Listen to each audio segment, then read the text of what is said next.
On est Daf Aïné à Moudalef en haut de la page. Ensolin et Pessah. On avait dit on n'a pas le droit de griller le Korban Pessah sur une plaque. Et après on avait dit une histoire que Rabban Gamliel il avait dit à son esclave de le griller le Korban Pessah sur une plaque. Alors la Gemara demande, mais c'est l'histoire qu'on apporte une histoire pour contredire. La Gemara répond Chassour mais Chassour Rikatan. Il manque une partie dans la Mishnah, il faut dire comme ça. Veim Askala Menu Kevet Muta. Une plaque on n'a pas le droit, mais si c'est une plaque trouée, alors là c'est permis de griller le Korban Pessah dessus. Alors Rachi précise qu'on ne parle pas d'une grille comme on a l'habitude de nos jours, ça aussi c'est interdit. C'est vraiment quelque chose où il y a deux barres de fer et on va mettre la barre du Korban Pessah avec le Korban Pessah et en fait il ne va pas du tout être en contact du tout avec la grille. Donc dans ce cas-là c'est permis. Et donc sur ça après on raconte l'histoire de Masewan Gamliel, Shaman Taviado, Tsevelano, Tapessah, à la Askala, Meukevet, va nous faire griller le Pessah dessus. Ba'amina Afranina Bar Idi Merav Adabarav. Tanour chez Isiko Beklipe Orla. Si un four on l'a fait chauffer donc avec des fruits de orla qui sont un sorbana ou grafo et après on a enlevé les braises mais il est toujours chaud, ve'afabo et tapat. Et après le pain il a été cuit de la chaleur du four. Les divrei aoser, on avait vu un avis qui pensait que le pain qui a été cuit dans le four avec les braises de orla, c'est interdit. Alors selon lui, est-ce que quand on a enlevé ces braises là, ma'adin de ce pain là, est-ce qu'il est permis ou pas? Amarle, il lui a dit, comme on a enlevé les braises, à pas mouteret, le pain il va être permis, parce que le isurana de la orla, il n'est pas dans le pain, et donc le pain il va être permis. Amarle, il lui a dit, il va Marbi Khanina Saba, Marbi Asia, Marbi Ochanan. Pourtant, Rabbi Yochanan dit que Tanour chez Siko ou Grafo, un four qu'on a fait chauffer, après on a enlevé les braises, Vetsalabo et Pessar, et après on a fait griller le Pessar dedans. Enze Tseli Esh. On dit que ça s'appelle pas Tseli Esh et le Korban Pessah il est pas bon comme ça s'appelle pas grillé. Parce qu'il y a écrit Tseli Esh TPAMim. Du fait qu'il y a écrit deux fois Tseli Esh, machin qu'il faut vraiment que ça y ait un contact direct avec le feu et pas qu'on a enlevé les braises. On peut être médaille de là. Ta'amad et Galera Rachamana. Le fait que la Torah a précisé deux fois Tseli Esh, Allo Galera Rachamana. Mais quand la Torah ne précise pas Avamina Tseli Esh ou. C'est-à-dire qu'une seule fois, si on avait juste écrit une seule fois Tseli Esh, on aurait cru que ça s'appelle aussi Tseli Esh. Donc ça s'appelle lui grillé par le feu, bien qu'on a enlevé les braises. Donc ici aussi dans notre cas des fruits de orla hein, qu'on a fait cuire, bien qu'on a enlevé les clippés orla, après on a fait cuire le pain, ça s'appelle que c'est cuit par les trucs de orla, donc ça devrait être assourd. Alors réponse, Amar les garder rachamana atam veyalfinan mine. La Torah elle nous a appris tseliesh que vraiment quand ça vient directement donc dans le Korban Pessah, il faut que ça vienne directement du feu, et si on a enlevé les braises c'est pas bon. Et ben on apprend aussi la même chose pour orla. Hein, que quand la orla elle est là, ça va être interdit, mais quand la orla on l'a enlevée, et donc on a enlevé les braises, là ça va être permis. On apprend en fait du Korban Pessah. Deuxième réponse, Ibaitema atam tamane katavrachamana bala, raison pourquoi la Torah elle a eu besoin d'écrire Tseliyesh tepeamim, alo katavrachamana Tseliyesh tepeamim, avamina aesh kapidrachamana. Là-bas j'aurais cru que la Torah elle est makipida sur le esh, elle veut qu'il y ait du feu, donc elle veut juste qu'il y ait une chaleur. Esh ici ça veut dire une chaleur, Rachidi. Et donc va filou grafo, namit Tseliyesh. Et donc même si j'ai enlevé les braises, il y a encore une chaleur ici. Et donc c'est pour ça que la Torah a eu besoin de préciser deux fois de Tseliyesh pour me dire c'est pas juste une chaleur que je veux, mais je veux un contact direct entre le feu et le Korban Pessah. Avalaïtim des Isura Kapidra Hamana, mais ici dans le bois de Horla, ce qui dérange la Torah c'est le fait que ça soit un truc de Horla. Maintenant les trucs de Horla ils sont pas là puisqu'on a enlevé les braises de Horla. Donc même s'il y a une chaleur maintenant, le pain il va être permis puisque ça vient pas directement de la orla. Tano rabanan chatacho un tano al gabe chalim. Donc si on a fait des entailles dans le Korban Pessah et on l'a mis sur des braises directement pour le faire griller, donc c'est une autre manière de le faire griller. Alors on m'a dit dans ce cas-là, Rabbi dit, Omer ani sheze tseliyesh, que ça aussi c'est considéré comme tseliyesh, c'est kasha. Alors Ramé les Rav Ardouvi bar Ami les Rav Frisda miyama Rabbi gechalim esh ninu. Quoi, est-ce que Rabbi il pense que quand on met quelque chose directement sur les gechalim ça s'appelle esh? Ou pourtant il y a un din à propos du Metzora. Une des plaies du Metzora, ça s'appelle la gvia, donc quand il s'est brûlé. Et il y a écrit au bassar qui est beoro mirvat esh, brûlé par le feu. Alors la Braïta dit en il est là chez nirva be'esh, seulement ça indigne de mirva seulement quand ça a été brûlé par le feu. Nirva begachelet, mais si ça a été brûlé par une braise, ou bien beremetz, de la terre chaude, ou bien cidre terre de la chaude, ou bien gisfis rotéach, une autre sorte de chaud, tout ce qui vient du feu, c'est-à-dire que sa chaleur provient du feu, ça inclut aussi chaméaour, de l'eau qui a été chauffée avec du feu. Minaïn, d'où on sait que si quelqu'un il a été brûlé avec ça, ça aussi ça indigne de mirva, les de sarat. Talmud Lomar, Mirva, Mirva, Riba. Du fait qu'il écrit deux fois dans la Torah Mirva, on est marbé que même s'il est brûlé par une braise, eh ben ça s'appelle Mirva. La Gemara déduit Mirva Mirva du fait que la Torah a eu besoin de dire deux fois Mirva, mais si elle n'avait pas dit alors Rabbi Rachamana Mirva Mirva, si elle n'avait pas ce ribou là, j'aurais dit que Gechalim lave Esh Ninu, j'aurais dit que des braises c'est pas considéré comme Esh, parce que comme on a appris dans le pasuk, Mirvat Esh, comme il y a écrit Esh, on aurait pu penser que c'est seulement si c'est brûlé directement par le feu. Si c'est brûlé par des braises, alors peut-être que non, on a besoin de Mirva Mirva. Machma que les braises, c'est pas considéré comme du feu. Question sur Rabbi qui vient dire que les braises c'est considéré comme Saliesh, que c'est considéré comme du feu et c'est bon pour le Korban Pessah. Alors Afrizda y répond Amar les gachel et shelet lo yitzarichra les rabouye. Ki yitzarichra les gachel et shel matechet. Il y a une différence, c'est une braise de quoi? Si c'est une braise de bois, alors là c'est pas shoot qu'une braise de bois aussi c'est un digne de feu.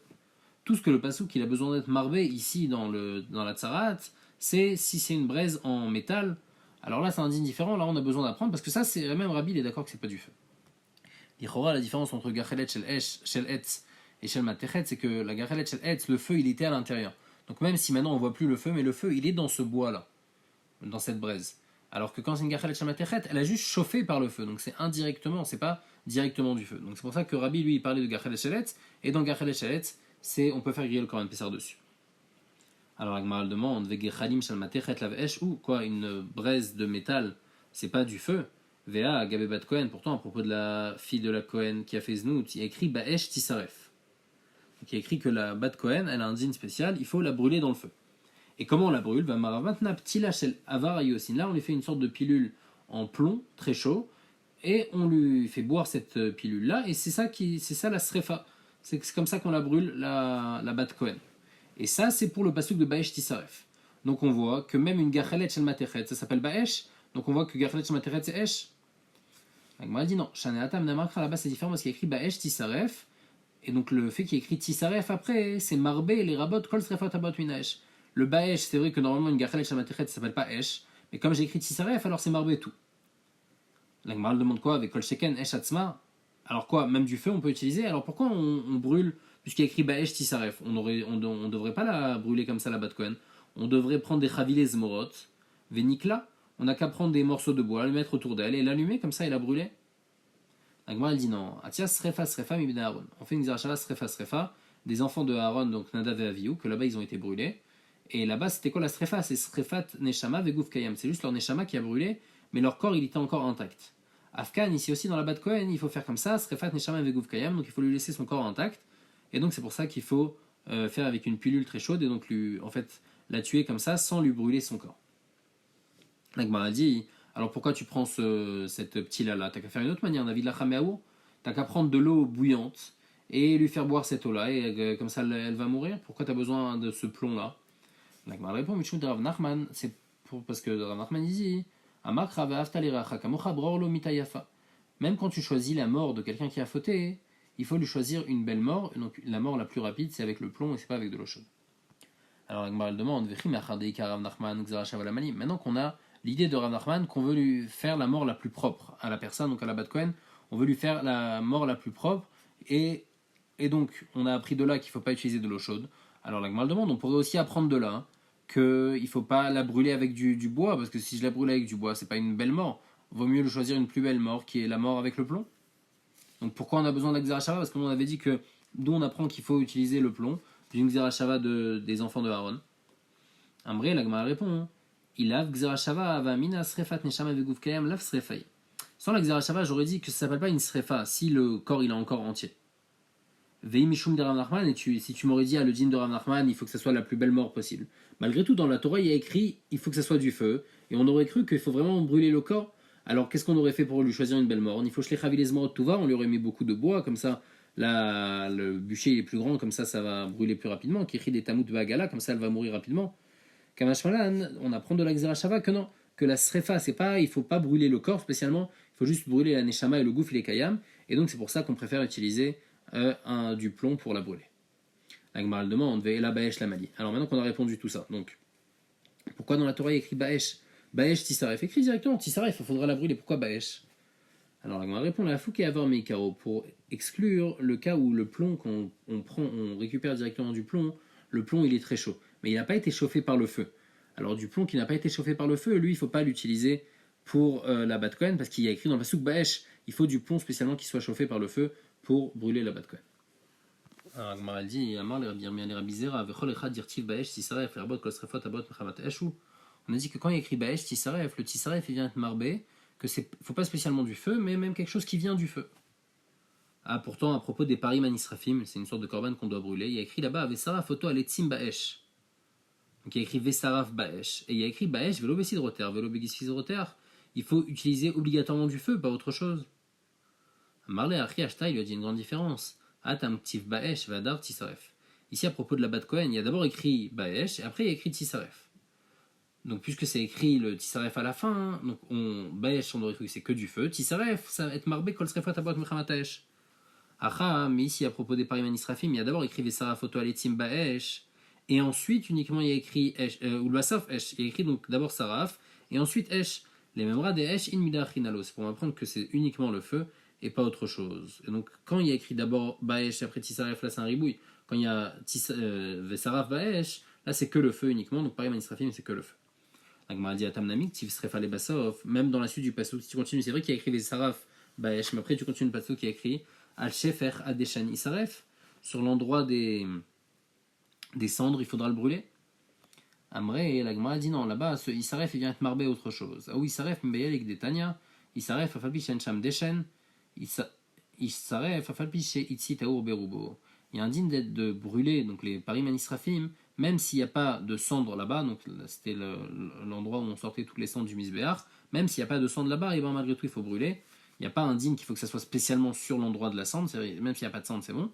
Et deuxième digne aussi, que même si le feu il a pris dans le rov des parim anisrafim, il faut continuer à les brûler jusqu'à qu'ils soient brûlés complètement. Donc c'est ça que le Isaref il vient nous apprendre. Donc si on récapitule cet avis, il pense que, donc comme Rabbi il avait dit, que les braises c'est considéré comme du feu, et donc il n'y a pas de problème pour le Korban Pessah. Et ça c'est seulement les braises à partir de bois, mais les braises de métal, ça c'est pas considéré comme du feu. Et donc c'est pour ça qu'on a besoin du ribouille dans Tsaraat, de Mirva. Et dans Bat Kohen, là-bas c'était là-bas aussi un ribouille parce qu'il y a écrit Tisaref, parce que c'était une braise à partir de métal. Maintenant la Gemara donne une autre réponse. Ravina Amar, Ravina il dit, nous on avait posé une question, donc le Korban Pessah c'est la braise du Korban Pessah c'est bon, c'est considéré comme Tseli Esh, alors que les Nyan Tsarat c'est pas bon. La Gemara dit il faut changer la girsa de la Braïta, et dans la Braïta, dans Tsarat, il faut dire comme ça, Kror Vetane, Mirvat Esh, que quand il y a écrit dans la Torah Mirvat Esh, donc Esh, c'est seulement chez Nirva Be'esh ou Begachelet, il a été brûlé par le feu ou bien par la Gachelet. Donc selon cette girsa, on est Gores le Gachelet déjà avant. C'est-à-dire que le Gachelet, il est déjà inclus dans le Esh.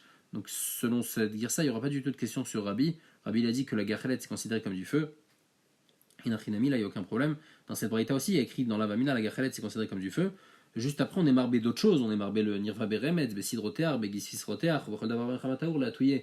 Chameaour, d'où on apprend du fait qu'il écrit Mirva Riba. Donc là-bas, parce qu'il y a écrit 2 fois Mirva, hein, alors on est marbé toutes ces choses-là. Mais Gachelet, c'était déjà inclus dans Esh. Donc cette braïta aussi, elle pense que Esh, c'est considéré, que Gachelet, c'est considéré comme du Esh, et donc le Inyan Korban Pessah, on peut griller le Korban Pessah directement sur les braises. Rava Rame.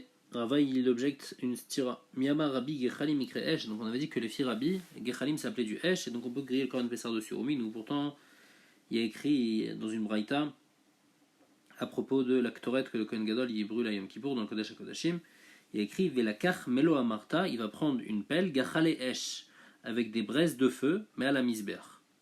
Alors Braïta dit comme ça, Gachale, comme il y a écrit des braises, j'aurais pu penser que c'est même des braises Omemot, s'ils sont éteintes. Talmud Lomar Esh, il y a écrit du feu. I Esh, si c'est du feu, Yachol Shalevet, j'aurais pu penser que c'est. Il faut vraiment la flamme. Talmud Lomar Gachale, non, il y a écrit des braises. Aketsad Mevi Minalo Chashot, donc il faut apporter des braises qui sont encore allumée, mais pas la flamme directement. Alors Agmara déjà elle a un problème. Elle dit Agoufa Kashia. Amart Gachale Yachol Omemot. Au début tu as dit que les braises, qu'est-ce que ça voulait dire? Ça voulait dire des braises éteintes. Donc on voit que c'est seulement les éteintes que tu appelles braises. Alors les lochashot, c'est pas considéré comme des gechalim, c'est considéré comme du esh. Alors dans la suite il y a écrit esh, j'aurais pu penser que c'est du chalevet. Tellement le mot gachale. Alma, filou lochashot la esh ninu. Donc on voit que le lochashot c'est pas du esh.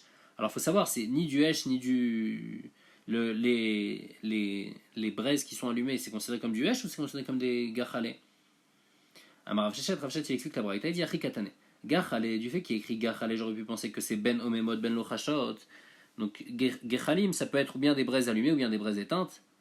Talmud Lomar Esh, on apprend du Esh, que Esh, on aurait pu penser que c'est seulement Shalevet. Talmud Lomar Gachale, du fait qu'il écrit Gachale et Esh, les deux ensemble. Aketsad Mevi Mina Lochashot, il faut apporter une braise allumée, c'est-à-dire le Lochashot. En tous les cas, Mikol Makom, Gechalim Lo Ikre Esh. Caché à les Rebi. Rebi, il avait dit qu'une braise, c'est considéré comme du feu. Ici, de cette braïta, on voit que les gechalim, même quand elles sont allumées, elles ne sont pas considérées comme du feu, c'est seulement la flamme qui est considérée comme le feu. Mais la Torah, elle n'appelle pas les braises esh. Elle a eu besoin de préciser ici gachal et esh pour me dire que je peux utiliser les braises, mais s'il y avait écrit que esh, je ne peux pas utiliser les braises. Amar Abaye, il dit non, tarit sachi, c'est comme ça qu'il faut expliquer la braïta. Gachal, du fait qu'il écrit braise, j'aurais dit seulement des éteintes, vélo lo chachot et pas des allumées. Talmud Lomar Esh, donc j'apprends de Esh. Maintenant, s'il y a écrit que Esh, alors j'aurais cru que c'est, peut-être il peut apporter une chalevet yavi. Ratsa gachalet yavi, il peut choisir ou bien une flamme ou bien une gachalet. Talmud Lomar Gachale, on apprend du fait qu'il écrit Gachale, qu'il faut Gachale Esh, seulement une Ketzad Mevi Minalochashot, il faut apporter une braise allumée. Et donc les filles, ce chat-là, on voit que les braises allumées, c'est considéré comme du Esh, donc c'est bien, ça va bien selon la chita de Rebi. Amar Rava, Rava, il dit comment tu peux expliquer comme ça la braïta. Ratsa gachelet yavi, ratsa shalevet yavi, quoi, il peut choisir entre apporter une flamme ou apporter une braise. Shalevet belo gachelet rimash kachatla, comment on apporte une flamme sans braise. Kevan de shafiel emana mishra. Alors, et on est obligé de parler de quoi. On prend un keli, on met de l'huile sur le keli, veit le benoura, et on met du feu comme ça dans le keli, comme ça il va brûler grâce à l'huile qu'il y a dedans. Alors, à où ce cas-là, la malikra le maout, et pourquoi on a besoin d'un pasouk pour me dire qu'apporter du feu comme ça au Beth Amikdash, il faut pas. Ashtal finemelach basarvada menosimken, devant un roi, on fait pas ça parce que ça fait beaucoup de fumée. Devant Hachem, à plus forte raison qu'il faut pas amener du feu comme ça va faire beaucoup de fumée. Donc c'est sûr que quand la Torah elle nous demande d'apporter à la tzad, qu'on aurait cru que c'était une chalévette qu'il faut apporter une flamme, c'est pas une flamme avec de l'huile. Et la marava taritzachi. Alors comment il faut expliquer la braïta? C'est quoi le tzad qu'on avait? Gachale yachol omemot velo lochashot. Quand il y a écrit que les braises, alors on aurait pensé que c'est des braises éteintes et pas des braises allumées. Du fait qu'il y a écrit esh, alors on dit quoi? Comme il y a écrit esh, peut-être qu'il faut apporter moitié gachelet, moitié chalévet. Et que quoi, Adéaï, les gavaï, le temps qui rentre dans le Kodesh HaKodashim, donc il prend des braises, après de rentrer dans le Kodesh HaKodashim, alors tout va devenir braise, c'est-à-dire la flamme elle va s'éteindre. Donc du fait, s'il y avait écrit que Esh, j'aurais cru qu'il faut prendre quand il y a encore de la flamme, et après la flamme elle va s'éteindre, donc il n'y aura pas de problème de fumée. Et donc ça se fait quoi d'apporter ça au Kodesh HaKodashim. Talmud Lomar, on apprend du pasuk que on apprend que non, gachale esh. Il faut des braises de feu, donc il faut apporter des braises allumées obligatoirement pour dès le début déjà il faut des braises allumées.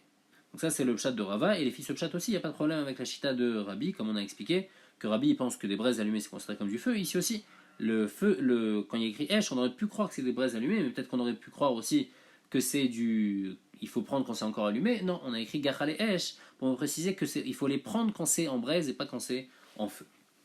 Ibey Aléou, la Gemara a un safek, comment on est gorez dans la braïta? Est-ce que les braises éteintes, on a dit, ça s'appelle omemot? Est-ce que c'est omemot avec un alef ou omemot avec un aïn? Amar Vitzrak, il dit, il y a écrit dans le pasuk, Arazim lo amamu began elokim, et donc on voit que c'est avec un aïn. La Mishnah elle dit, Naga becharso shaltanour, si la chair du korban Pessah, elle a touché l'argile du four, iklof et mekomo. Alors il faudra, la chair qui a touché l'argile du four, il faudra enlever cette partie-là, parce que cette partie-là, elle a été grillée par la chaleur de l'argile, et ça n'a pas été grillé directement par le feu, donc il faudra être épluché littéralement, cette partie-là. Nataf merodvo à la cherez vechazaralav. Si maintenant il y a une partie du gras, du jus du korban Pessah qui est parti sur la graisse, sur de l'argile, et après c'est revenu sur le korban Pessah, et c'est donc devenu baloua dans le korban Pessah, Itol et Mekomo, là c'est pas juste suffisant d'éplucher, il faut vraiment prendre la partie où c'est rentré parce que ça absorbe plus. On va expliquer ça plus dans la Gemara, de quoi exactement on parle. Nataf merodvo à la solette, si maintenant donc il y a de la graisse de korban Pessah qui est partie sur de la farine, alors que c'est encore dans le four, Ikmot set Mekomo, il faut enlever l'endroit de cette farine là, parce que dedans il y a du rotev de korban Pessah qui a été cuit par cette farine, on va voir que la farine elle est chaude, donc le Corban Pessah il a été cuit par la farine chaude, et donc il n'a pas été grillé directement par le feu, donc c'est pas bon, il faut enlever cette farine-là. Sacho Beshemen Trouma, si maintenant on a mis sur le Corban Pessah, on l'a enduit avec de l'huile de Trouma, alors ça dépend, si c'est Chabourat Kohanim, si c'est des Kohanim qui vont manger Corban Pessah, ils vont pouvoir le manger. Par contre, si c'est des Israël qu'ils peuvent pas manger de Trouma, alors Imchaïou, s'il est encore pas grillé, il est Chenou, alors il faut le laver avec de l'eau, parce que l'huile, elle n'est pas encore rentrée, tant qu'il n'a pas été grillé. Par contre, Imtsali, ou s'il est grillé, Iklof et Architson, il faudra éplucher toute la chair qui est autour, donc l'endroit où il y a de l'huile, et là ça va être bon. Sacho Beshemen Shel Maaser Sheni, si maintenant on l'a enduit avec de l'huile de Maaser Sheni, et donc on a Yerushalayim, Lo Yasenu Dami Elohim Chaboura, il ne faudra pas faire payer les gens de la Chaboura cette huile-là, parce que le Maaser Sheni, on n'a pas le droit de le vendre à Yerushalayim. Parce que En Mochin Maaser Sheni Yerushalayim, c'est interdit de vendre du Maaser Sheni à Yerushalayim, et donc on ne pourra pas prendre le prix, récupérer le prix du Maaser Sheni de chacun de la Chaboura. Chacun s'associer pour le Corban Pessah pour payer l'animal, mais ils ne vont pas payer la partie de l'huile.